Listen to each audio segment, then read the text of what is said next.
Injustice in The Merchant of Venice by William Shakespeare and 1984 by George Orwell. In The Merchant of Venice and 1984, we recognize the destructive nature of power and the consequences of greed. In The Merchant of Venice, Shylock is subjected to years of prejudice and becomes vengeful, while Antonio disregards his suffering.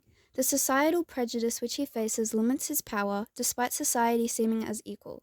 He is viewed poorly and is isolated from the Christians, which results in his dedication for vengeance.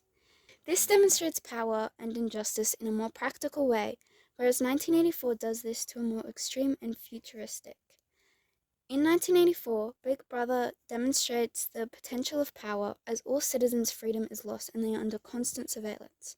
1984 is effective in demonstrating the consequences of greed through displaying the flaws of the system in comparison to The Merchant of Venice, which portrays Shylock as the villain.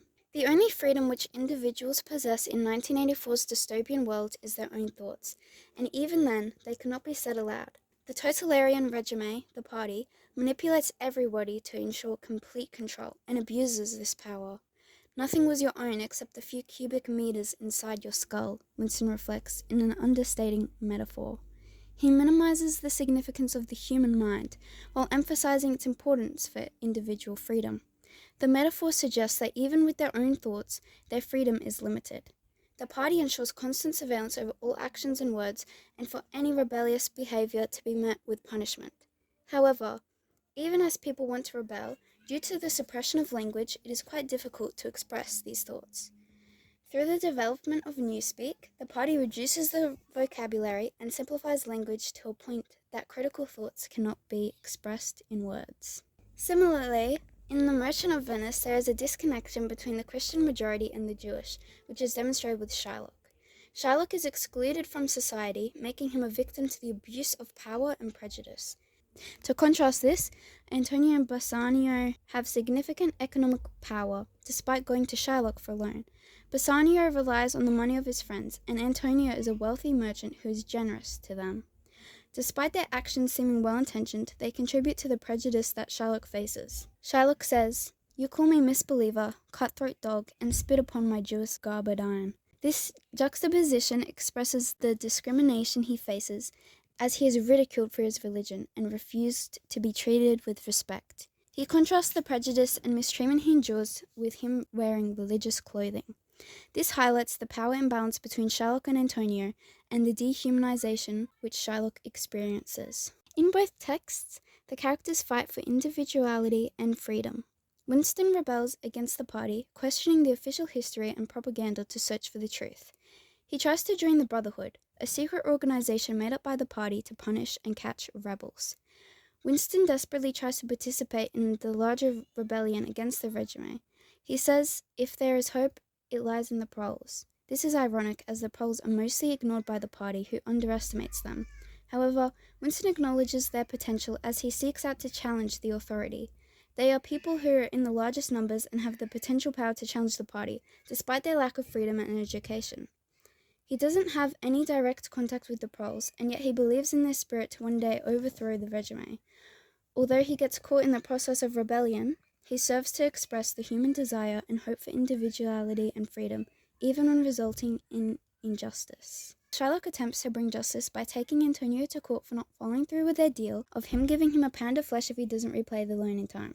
However, as Shylock is portrayed as the villain, he complicates the perspective of justice and revenge shown. Shylock shares how he faced abuse by the Christians his entire life, just for him to further face deceit by them in the courtroom. The Duke refers to Shylock with an epithet as an inhuman wretch who is devoid from showing mercy. This paradox contradicts how Shylock wasn't shown mercy throughout his entire life, while falling victim to prejudice and anti-Semitic attitudes. The Duke's characterization of Shylock is used to emphasize his cruelty and lack of empathy.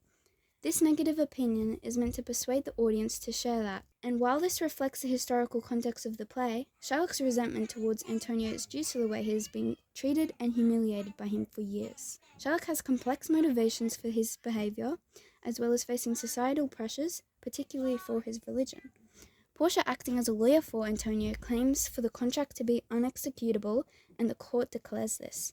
She doesn't stop there, however, accusing Sherlock of attempted murder, and he must face the death penalty if he doesn't become a Christian. The court's decision leaves Sherlock misunderstood and facing injustice further.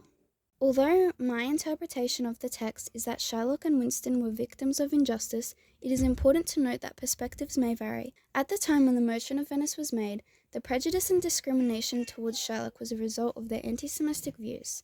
The audience would have believed that his demise was deserved. However, later on in 1984, the audience is able to recognize that power caused the corruption, and the victims of the text are the protagonists. Both texts offer views on injustice stemming from prejudice and unchecked power.